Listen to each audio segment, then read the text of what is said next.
Would Jesus vote Republican or Democrat? How you answer that question almost certainly depends on your own political ideology. In a recent study, a team of sociologists asked Americans, on a scale from 1 to 10, where would you place Jesus on an ideological spectrum? 1 being extremely left-wing and 10 being extremely right-wing. And here's what they found. The darker bar here represents all Americans, but the researchers also broke out Christians and non-Christians in the study, to see if religious affiliation plays a role. Christians are here in white and non-Christians are in gray. Right away you'll notice that big spike in the middle. Over 40% of Americans think Jesus is a centrist, with around 25% of Americans placing him slightly left of center at a 5, and just over 15% putting him at slightly right of center at a 6. And we can also see this spike if we focus only on Christians and non-Christians respectively, though Christians are twice as likely than non-Christians to say Jesus is extremely right-wing, and non-Christians are more likely than Christians to rate Jesus as left-wing. But the raw numbers don't tell the whole story. As the sociologist Samuel Perry writes, the ratings are almost all about politics, and almost nothing to do with being religious or even Christian.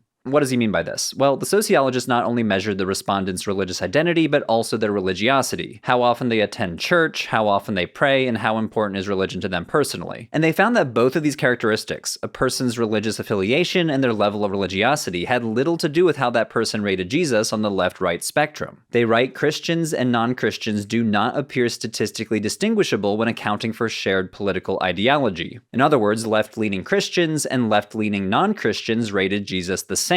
And right-leaning Christians and right-leaning non-Christians also rated him the same. The political ideology is the common denominator, not religious affiliation. Religiosity also had very little effect. It doesn't matter if you're a Christian that goes to church all the time or never. Doesn't matter if they're highly committed to Christianity or not. If an American Christian is very conservative, they will rate Jesus as very conservative, regardless of their own commitment or frequency of practice. And vice versa for liberal Christians. Again, political ideology is the common denominator. The researchers concluded that Americans project their biases and values onto Jesus.